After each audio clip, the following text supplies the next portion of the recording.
Welcome to this Quick Start Explainer. Today, we're diving into Exit the Forbidden Castle. It's a thrilling escape room game. You can play solo or with up to 4 players. In this explainer, you'll learn how to play Exit the Forbidden Castle. We'll cover the setup and the turn structure, so you can skip reading that long manual. Just jump right into the action. So what's your objective? Well, it's pretty straightforward. You need to escape the castle. Just solve all the riddles before your time runs out. Since it's a fully cooperative game, you're all in this together. You win or lose as a single team. Now there's an absolutely crucial golden rule for exit games. Do not look at any of the playing materials yet. Seriously, keep that rulebook completely closed. Don't peek at the card fronts either. Wait until the game explicitly instructs you. Otherwise, you'll totally spoil the riddles. Let's get things set up. Just follow these exact steps. Step 1. Place the book and decoder disc right on the table. Step 2. Sort the cards into 3 separate piles by their backs. Again, don't look at the fronts. Step 3. Stack the help cards by their specific symbols. Put the first clue on top, then add the second clue. Put the solution card on the bottom. Step 4. Leave any strange items in the box. Finally, grab scratch paper, pens, scissors, and a stopwatch.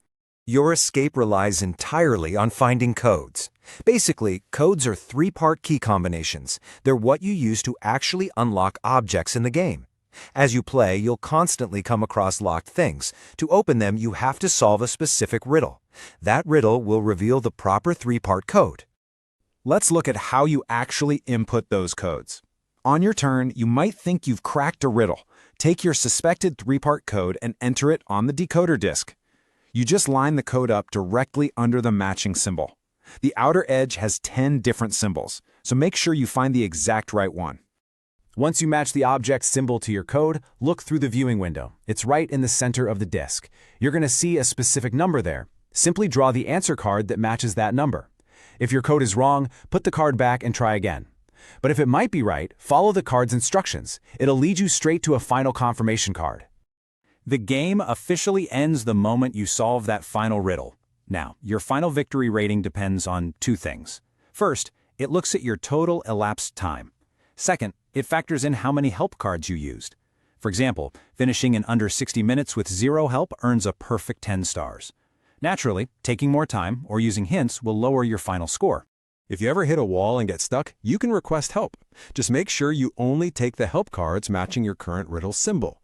Always read the first clue card first. If you're still stuck, read the second clue card. Finally, read the solution card if needed. You absolutely must use these in strict chronological order. And don't worry, only the cards that give you brand new hints will count against your score. Here's a super common rule that players tend to forget. You can actually write on, fold, or even tear the game materials. In fact, it's fully allowed and honestly expected. Remember, you can only play this game once anyway, so please don't be afraid to physically alter the components. Sometimes it's literally required to win the game. You now know the setup, objective, and core rules of the game. It's officially time to test your wits. Start your stopwatch and finally open that rulebook. See if you have what it takes to escape the Forbidden Castle today.